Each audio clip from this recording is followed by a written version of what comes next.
इसी प्रकार जो है दिखाया गया है कि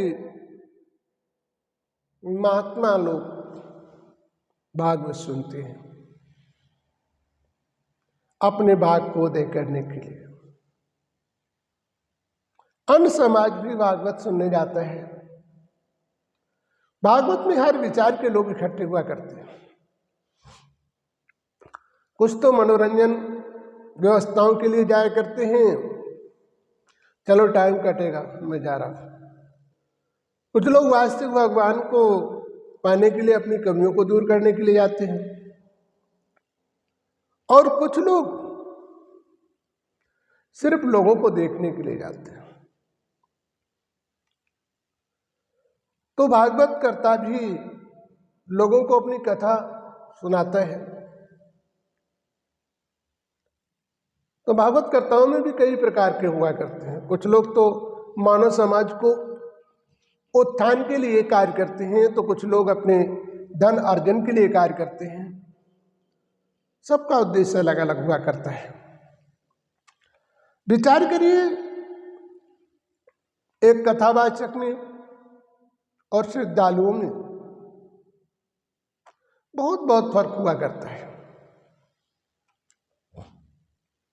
एक व्यक्ति तो ऐसे आता है कि चलो हम भागवत सुनने जा रहा हूं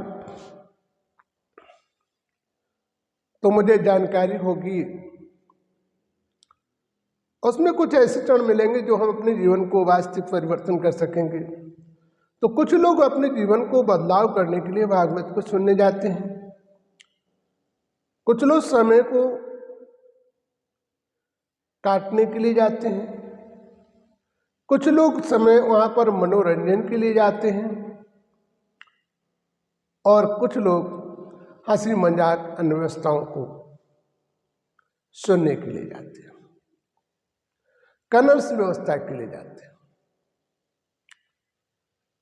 तो विचार करिए, यदि अपने भाग्य को बनाना है तो हमें सिर्फ सार को धारण करना चाहिए, संगीत को भी नहीं, अन्य विचारों को भी नहीं।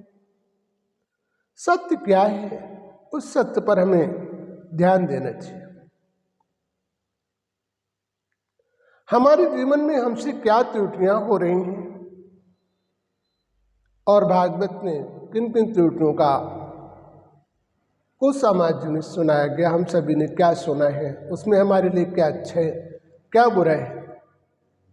अच्छे को ग्रहण करना चाहिए, बुरे को छोड़ देना चाहिए, क्योंकि भागवत करता है भाग्य का उदय करना। आज इस बात पर कोई ध्यान नहीं दे रहा है, सिर्फ मनोरंजन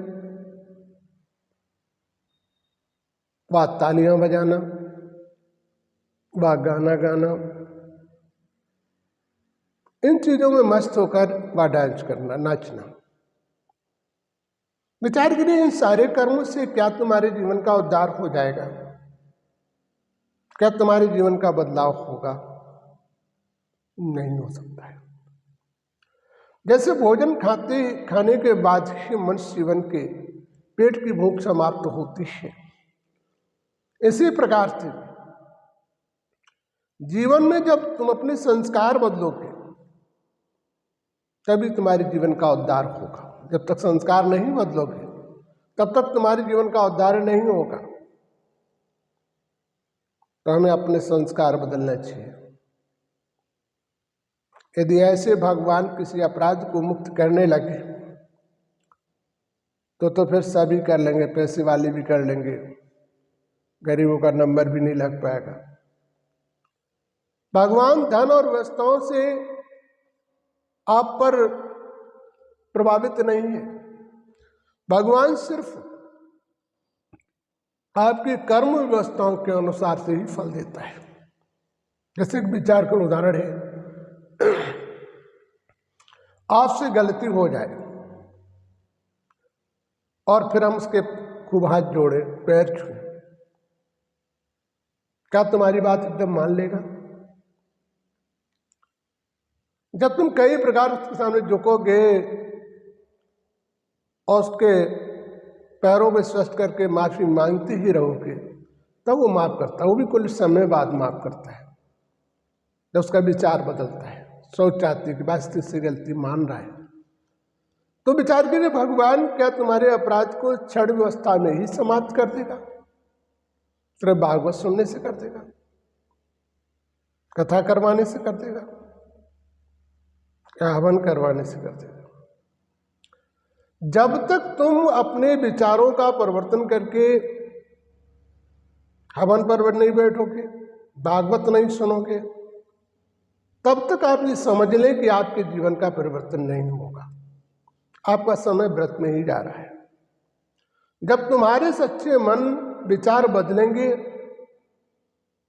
तभी तुम्हारे जीवन का उद्धार होगा।